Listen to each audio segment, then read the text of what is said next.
Um, okay, we're recording. So, hi guys, this is Katie Archambault, and I'm so excited for this webinar. We'll be hearing from Nora Murphy, who is the Library and Curriculum Resource Specialist at Flintridge Sacred Heart Academy in La Cañada, yes, California, Yeah. which is a girls' school out in California, again, near and dear to my heart. Um, Nora is someone that I have heard from and followed. I've been to a few of her presentations at AISL conferences in the past, dealing with source literacy. And last year, the most recent one was on the junior senior research project that they do at her school. And I consider her just an inspiration in making research tangible and something that the school buys into. And I can't wait to hear her ideas for kind of using a card game or gamifying the process. So enough from me. Nora, you're on. All right. Well, thank you, Katie, for inviting me to do this. And thanks also to Dave Wee, who had a great blog post today that made me feel really excited about it. So I'm going to talk to you today about a card game activity. It has a funny name, Jerpser, to tackle two big problems that I face annually in our research projects. These are things that I think you will find familiar, and I'm always trying to find new ways, certainly hands-on or interactive ways that we can work with students on some work that can be kind of dry. So just a little context, the reason it's called JERP-SERP is because I used it with our junior research project and senior research project, the JERP and the SERP, which are used as verbs here at the school. When the girls are working on them, they say that they are jerping or serping. So that's why we called it JERP-SERP. Anyway, the point of me telling you this is to say that one key factor in the usefulness of these games is that the students select their own research topics, which is, as you probably know, a really big hurdle. When you ask students to pluck a viable research topic out of thin air, they really struggle. And so part of the work I'm doing here is trying to address that struggle. They have a few parameters, but they are very loose. And so you can see here just a little very simplified timeline of kind of a beginning, middle, and end of a research process. And this activity is used in two ways to address the blue text, the topic selection phase, and later what I've started to refer to as the hamster wheel, which is where students sort of have done some research and find themselves really stuck, not sure where it's all going, how it's going to come together. So I'm going to talk about those two moments in a research process and how this activity addressed that for us. So the first problem that I'm trying to solve is something that came to me from project information literacy. Well, actually from my observations as well, but this amazing study in 2013 really brought out to me some truth. Project information literacy found that a huge majority of college freshmen said that they had really a lot of trouble with selecting keywords, which we all know is really hard and essential to not just initial research, but I think topic selection.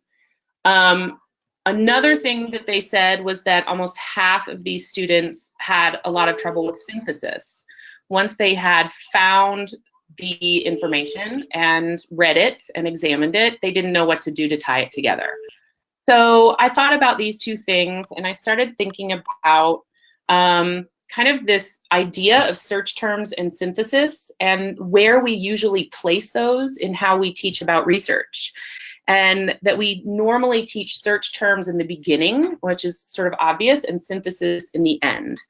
But I have an interest in pulling each of those things in the opposite direction a little bit, not to flip them because I think they do belong in these places, but also to challenge myself to think about how synthesis belongs earlier in the process and search terms belong later in the process. My idea being that when students are looking for topics and looking for initial resources on those topics, they have to think about how other people will have synthesized ideas, and that a flat, one-dimensional topic isn't really what we're looking for students to propose. And so they have to be able to synthesize concepts, and this is where I start thinking about intersectionality, and asking, what does X have to do with Y in the topic selection phase, and therefore bringing that synthesis in. Similarly, and I'll speak about this more later, I think if we lose the thread of teaching and thinking about search terms, once the students get into that hamster wheel, they can really get stuck. So that will come in later, but so this is sort of where I'm going with these two activities, right? We're predicting synthesis work done by others, looking for intersections, and then later on reevaluating search terms. So card game version 1, a team version, is meant to accomplish these things, right? Which it's a lot going on at once. And I think it has varied results with different students depending on how much they engage with it. And part of what I want to say is that sometimes when I'm doing this work, I ask myself if this is really the work I'm supposed to be doing.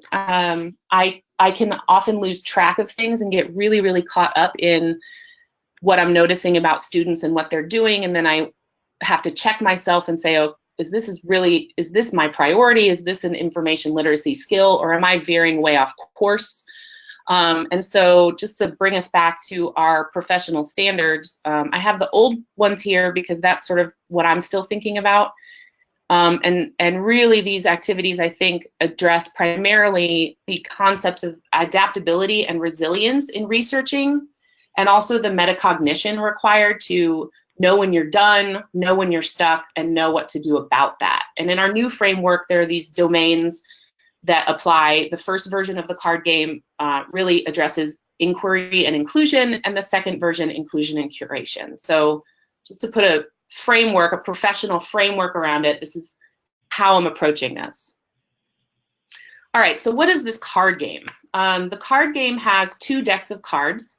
This is the first deck, and it includes terms that describe elements that define a society, right? Every culture, every society has these things in some way, shape, or form. And these are sort of the kinds of things students often ask questions about as they are researching. But when they are only asking questions about these things as they exist here, those questions can be flat or really geared towards encyclopedic responses.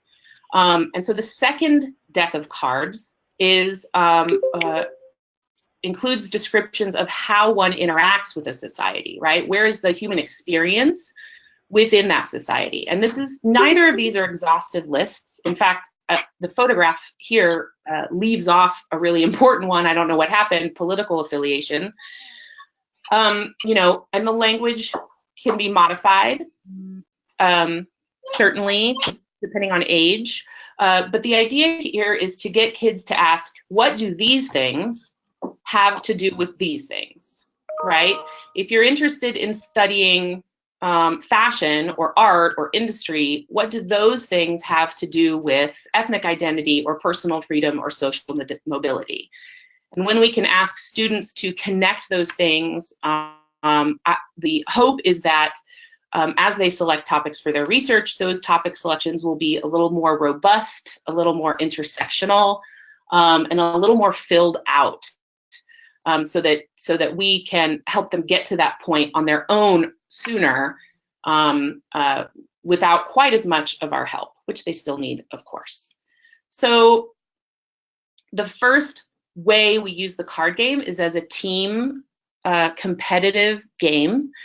I put girls in groups of 3, and I gave them a really juicy prize. And the prize winning team earned a 1-day, one-time use only extension on any part of their research project. So I made it a really hot commodity to get them excited.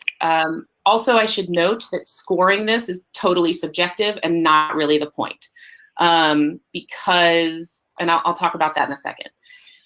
All right, so what they do is they have both decks of cards face down, and you give them a time limit as a team. I think we did something very short, like 8 minutes. And they turn one card from each deck over, and then they have to ask themselves, based on our observation, our experience, what we know about the world, what do these things have to do with each other? What does ethnic identity have to do with holidays? And then they write down everything they can think of that might be a connection between these two elements. So I'm going to talk to you about what kinds of things they might write, but I do want to explain what I'm hoping to achieve here, what I really, the really tangible, practical purpose of this exercise. Because right now, they're not asking what do these two things have to do with each other based on any specific research topic. They don't have a research topic quite yet. They have a glimmer of an idea at this point. So in a way, it seems like they could be doing this in a vacuum, but it does serve a very specific purpose. And here is kind of what I'm wishing for as I design this. Every year, no matter what, somebody wants to research Disney princesses. I do not know what it is. These are juniors in high school. Somebody says, oh, we're doing an American Studies paper. I love Disney. Disney is so American. I'm gonna, research how they've evolved over time. And, and we've got this sort of this topic idea that we don't want to delegitimize in any way, but it's not where it needs to be a really robust, rigorous research assignment yet. And so we also, by the way, get the same thing about the Kardashians. Every year somebody wants to research the Kardashians. And we're not saying no to this. We just have to get it to a point where it's really more serious research, which we know we can, because we know there are really serious academics who are treating these two subjects, well. And so, the trick is, can we move this into something more like, and listen, forgive the text-heavy slide. I hate text-heavy slides, and I'm not going to read this to you. You can read it later if you want. But can we have the student ask questions about what do these different parts of society have to do with Disney princesses? And can I then ask better questions about that? Last year, we managed to help a student do that. She sort of made an observation about the villains. The villains in years past having been female villains attacking female protagonists. And she noted that more current films, the wrongdoing has been shifted to the men, and the women, the female protagonists, are their own heroes. And the conflict in the story is largely created by men.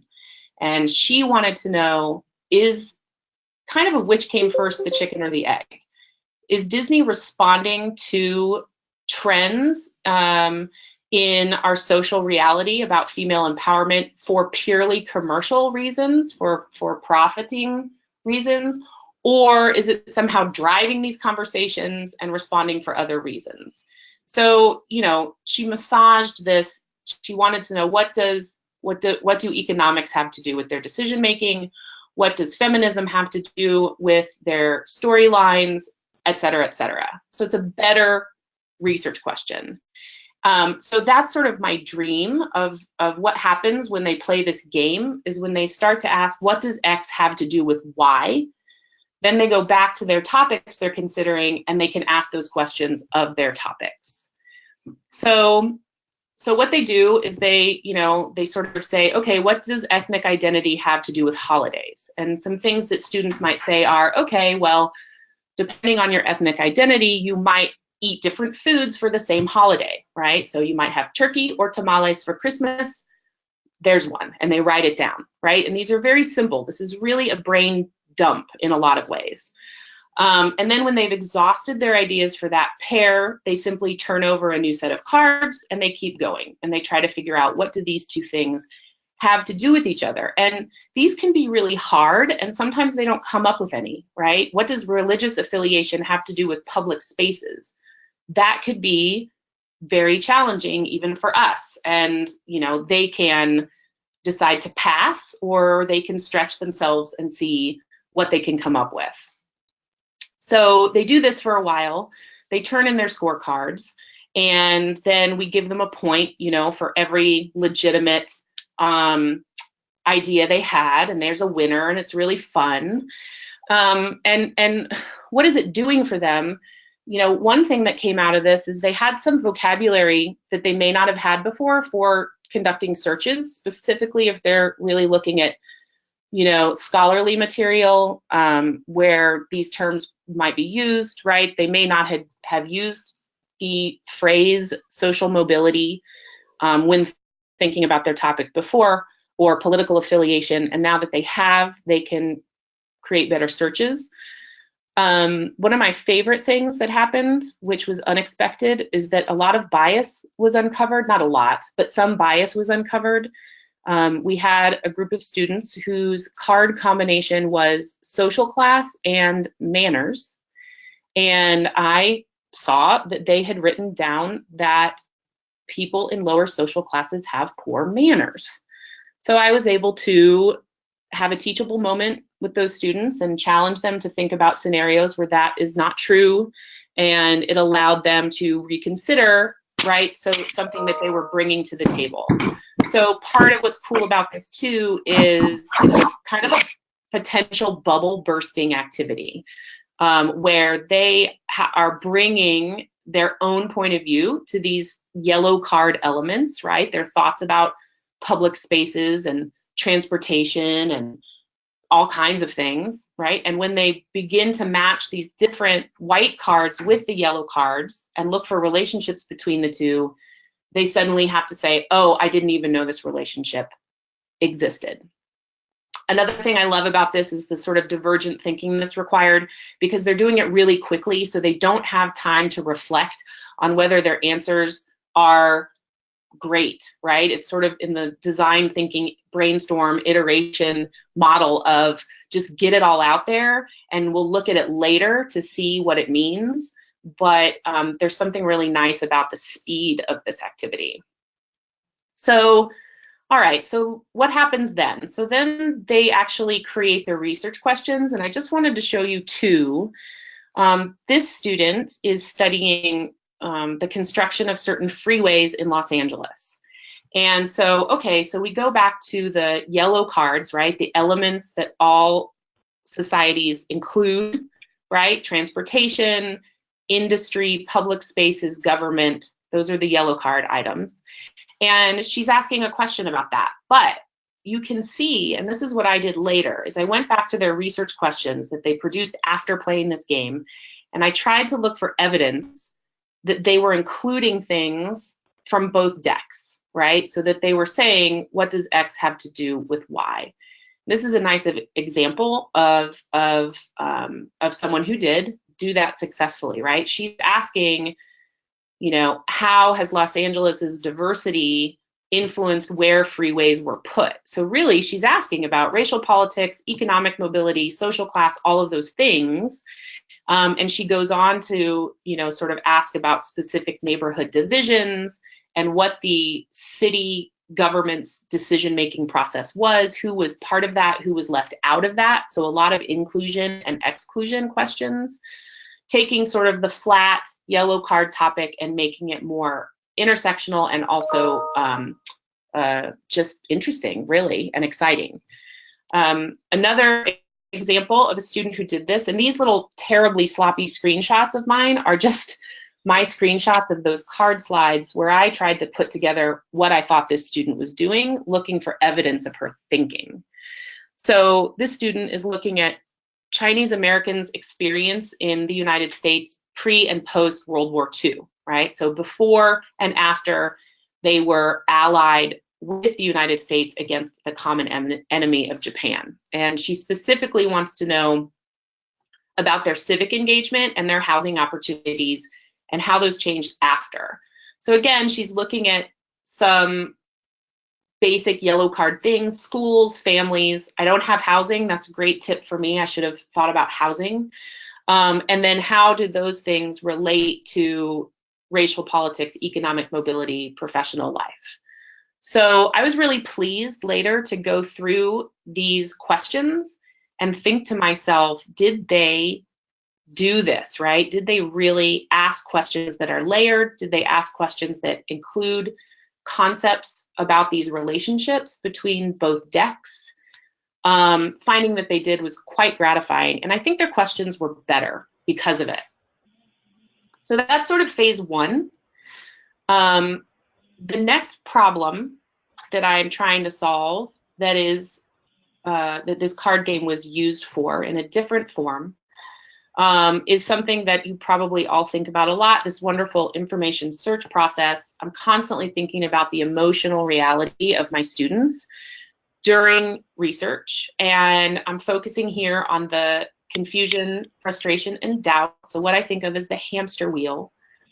So now I'm looking later in the process. So they've asked their question, they've found some resources, they've examined them, they've taken notes, and they're starting to feel a little stuck. They're thinking, where's this going? I don't know how this is going to come together, right? The same thing that the 43% of college freshmen surveyed by Project Information Literacy were saying, tying things together, right? So here we're in sort of a typical synthesis mode that is difficult.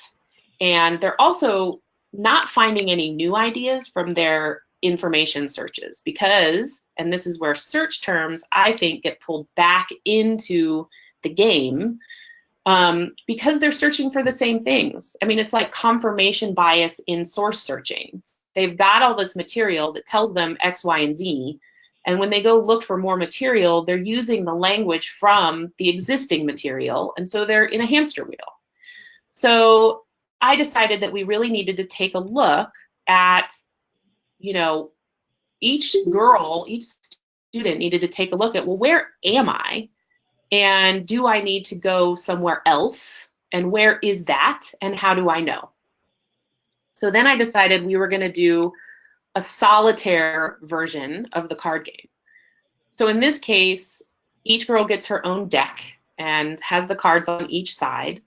And the next step is to eliminate anything that is really obviously not connected to her topic, which takes a little while because sometimes they don't know. And I really encourage them to leave in terms that could be relevant. They just haven't considered it yet. Some things are super obvious, you know, like food is often one that's a girl can eliminate pretty quickly, but you know, who knows, maybe not. So they sort of pare down to a really relevant set of terms. And then what I expected they would do, oh, sorry, this is sort of where we're going info lit wise, right? What I expected they would do is sort of simulate the experience of the first team game by making matches. And some girls did. This is my expectation. I was thinking, okay, so they're going to start putting things together and kind of doing a process of elimination, right? Do these two things connect in terms of my topic, or do these two things connect? And sort of setting things aside that don't, coming up with a few new ideas. Or like the picture on the right here, if they knew that physical bodies was important to their topic, they might start pairing it up with things from the white deck and saying, have I considered this, this, or this?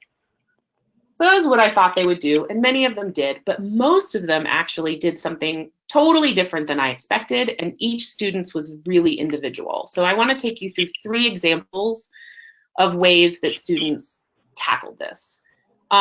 This is an example, and these are all recreations of photographs, by the way. I wanted to make the photographs prettier, so I recreated photographs that I took from when they were working. This student is studying plus size women and men, primarily women, and in part in the marginalization of plus size women in fashion, but also the size acceptance movement and the growing popularity of that movement and the larger social implications for plus size men and women of that movement. So the first thing she did was she sort of mapped out where she already was, and this shows where she was. She was her core research was about physical bodies and fashion, and she had primarily focused on a woman's professional life and economic mobility or limitations on that because of her physical body, and also various kinds of social inclusion and exclusion, specifically when it comes to language and schools. So that's sort of what she had already done. But she recognized through this activity that she was looking at this from a very white middle class point of view, and that she hadn't at all explored some of the other items on the white deck.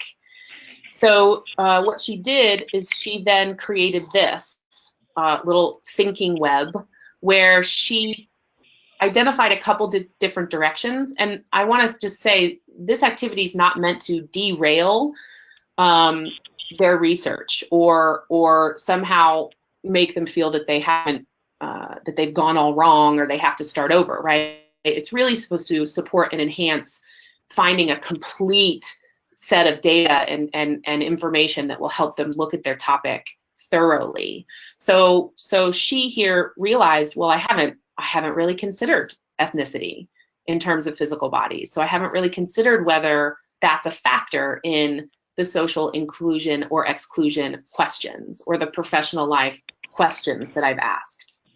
She also realized she hadn't really considered certain things about personal freedoms and how the plus size body exists in, say, public spaces, and whether that's something that she wants to think about in terms of the size acceptance movement, right? Anybody who's aware of this topic knows that that how a plus size body moves through the world on airplanes and festivals and public transportation when they're interacting with a lot of other bodies is a big topic of conversation, and she hadn't gone there yet. So she sort of found some things to think about and then identified that social and economic mobility were still kind of the core. She wanted to remind herself of those at all times. So that's what she did, which I really liked. She's a really cool researcher. This is another totally different way a student approached this solitaire card game. She is studying the commercialization of Christmas. And again, the bottom part of this is sort of her map of where she already was, right? She was really looking at how the industry of Christmas impacts family, faith communities, and how we have rituals around it. She had some history of this commercialization. She had some stuff about how social class or economics impacts that commercialization and who you are in terms of that commercialization. She had some tangential work about kids in schools that, you know, she was maybe going to include or not.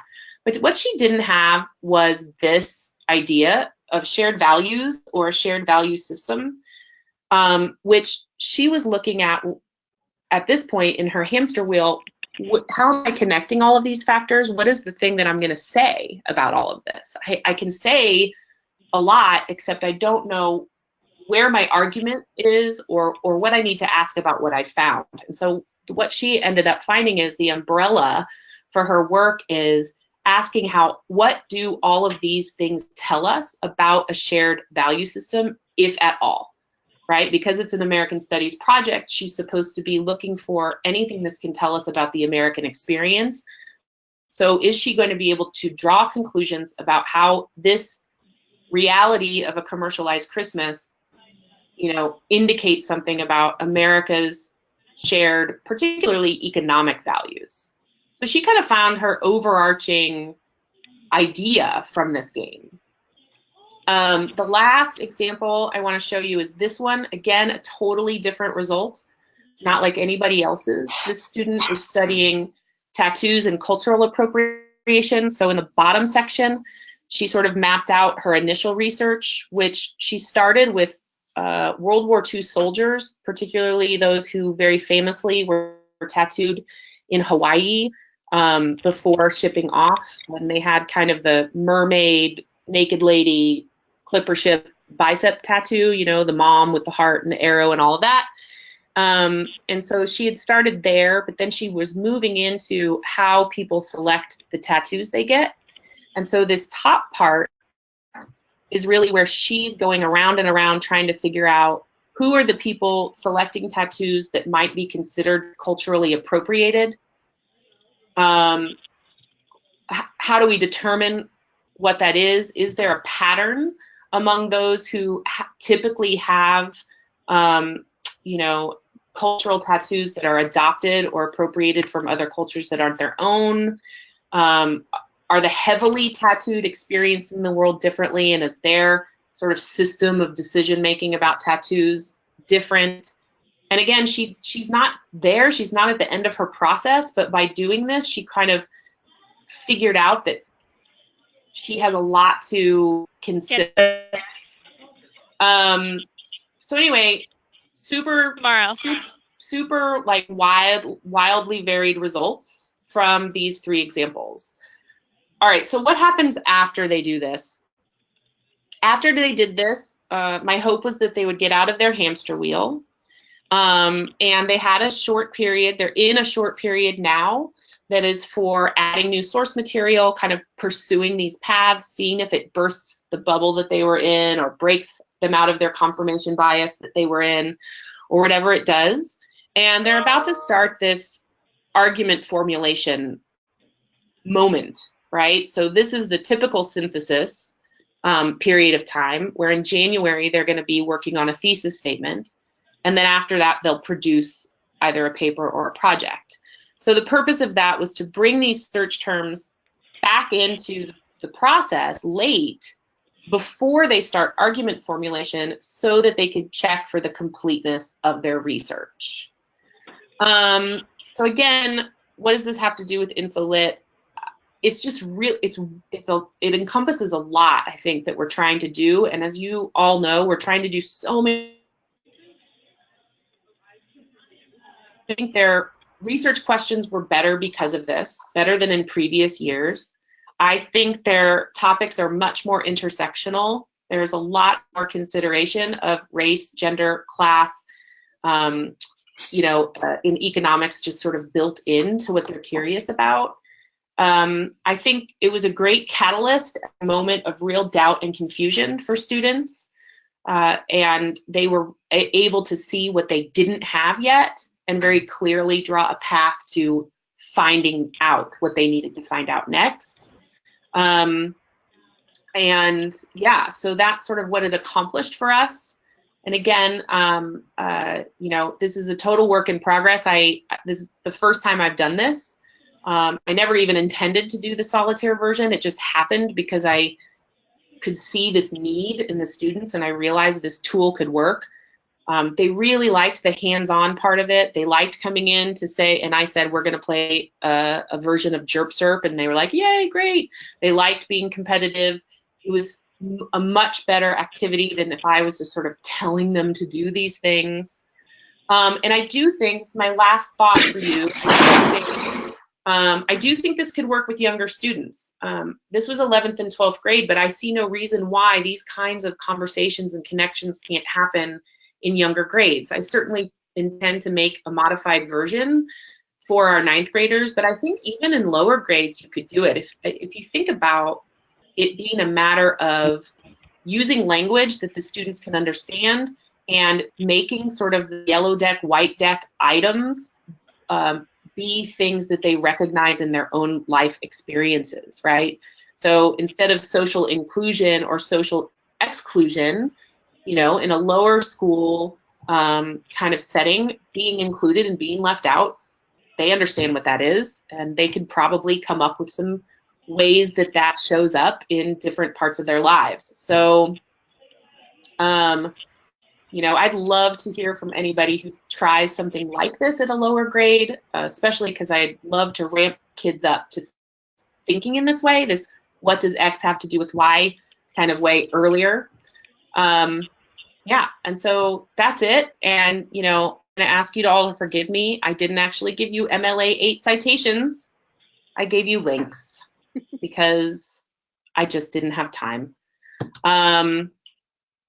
So that's it. That's my spiel. That's my game. It's called Jerp Serp. Thank you for listening, and I hope it was useful. Okay, Nora, do you have time to ask a few questions? Yeah.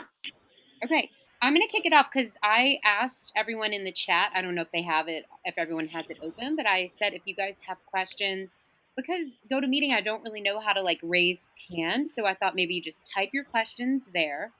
I think based on the chat that was going on, we were like overwhelmed with the wonder of this game. Just some basic questions. So I think you said that you did this with an American Studies class. Yes.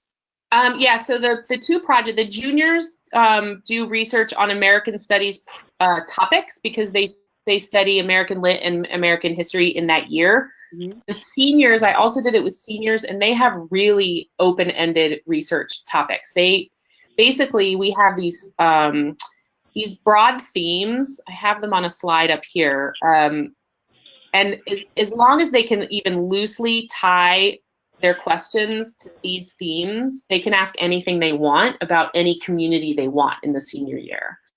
Wow. Okay. But juniors have to keep it to something about sort of the American experience or what makes something essentially American. Okay. And is this the project, like I heard you present on before? This is like the junior research project where they have mentors and they have checkpoints, and you basically have the whole year with them. Is that correct? Yeah, the projects, we finished them in March. So yeah, practically the whole year. Okay. Okay. All right. So I don't want to dominate all the questions. I could go on. Okay. So Chris Young says, can you explain again the difference between the white and yellow cards? I can. So it's really, they're sort of two different types of things, right? So I thought of this set, the yellow cards, of if you were to say how is a culture defined, right? So if we're talking about the American Studies project, like what are the things that every culture has, right? These are those, right? This is sort of, every culture has, you know, food and taboos and music and manners that are defined by that culture or society.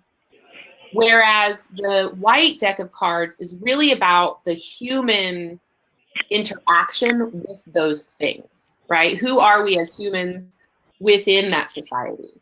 So we might belong to a faith community or have an ethnic identity or experience personal freedoms or lack thereof. So these are sort of the human aspects, and these are more sort of the more static cultural aspects. So the idea of seeing how one has to do with the other, you know, is to break students out of saying something like, you know, I don't know, why did X type of architecture develop in the 20th century?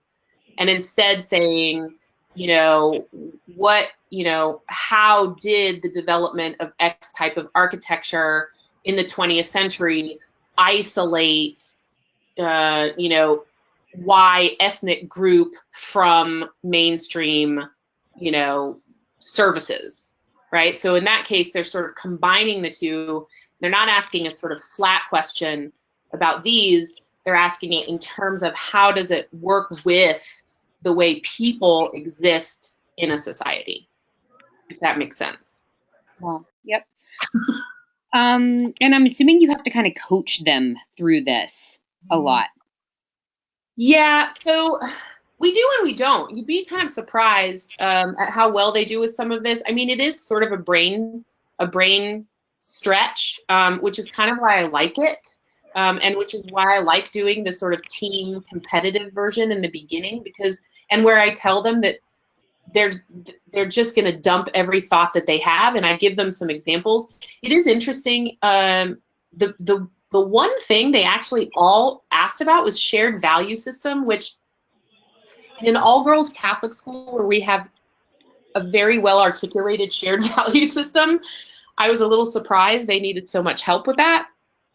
But they just hadn't used that term. I mean, a lot of this is the use of the language on these cards, right? So I maybe missed the mark on that. That's not a phrase they had used. When I explained it, they knew exactly what it was.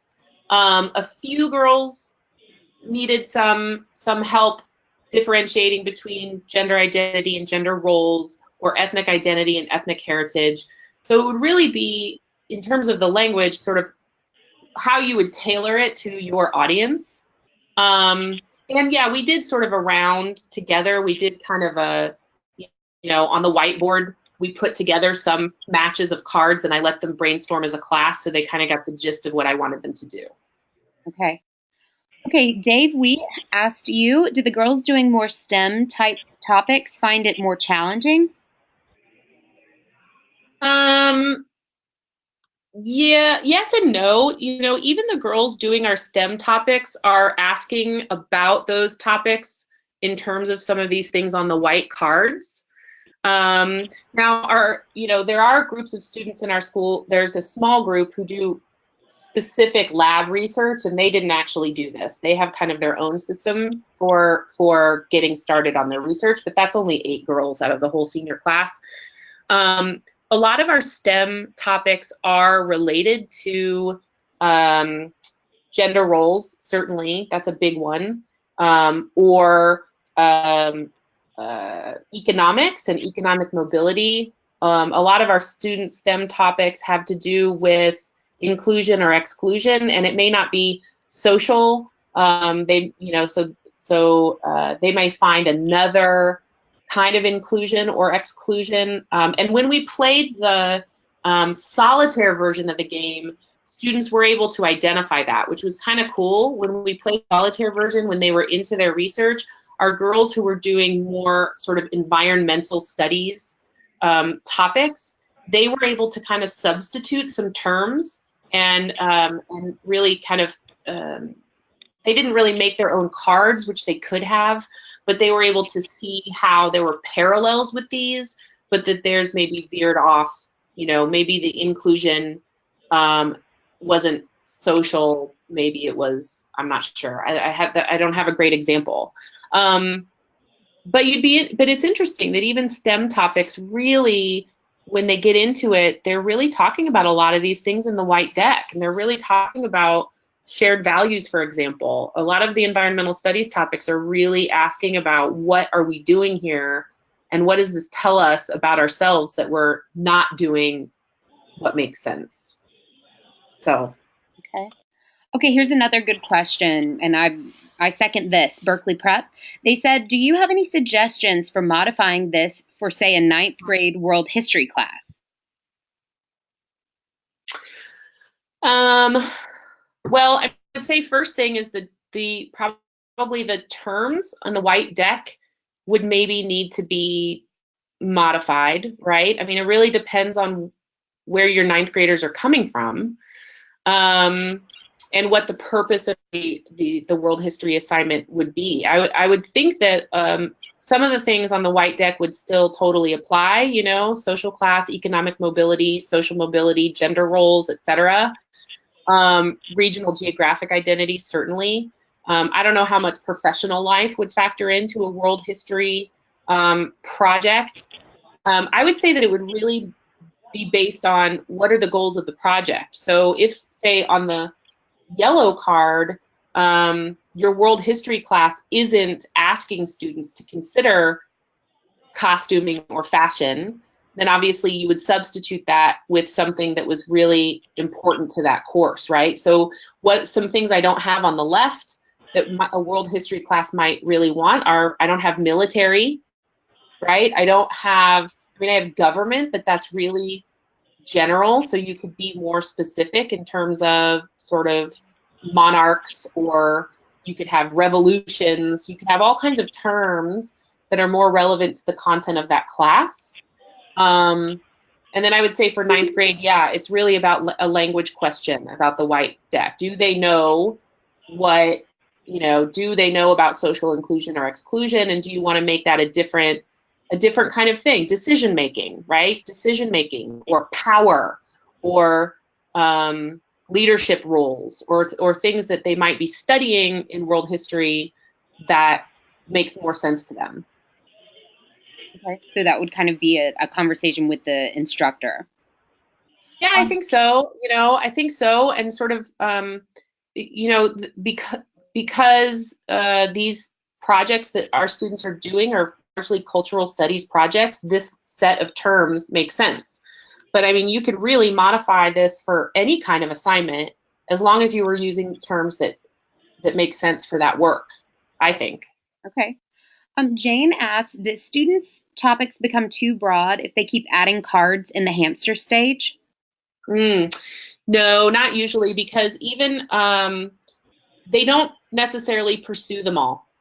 So, you know, this student who added these two sort of branches, she may not end up actually pursuing these all very deeply, right? So she might be realizing during this solitaire game that these are things she hasn't explored, which is one of the things we want her to see. And then she's going to make some decisions about which of these is really relevant. And so, you know, I think she actually went down the path of personal freedoms because her research was taking her into, you can sort of see it here, the broader implications that the size acceptance movement has for plus size women, sort of turning from an invisible population to a visible population. And she decided that while the question of ethnicity is something that's really important and that she overall wants to address for her own purposes, in terms of that question, she was going to focus in this one area. So the solitaire game often acts as like just a revelation of what could happen, and then they make decisions about what they're actually going to do. Okay. Is that those are all the questions that are in the chat? Does anyone else have a question for Nora?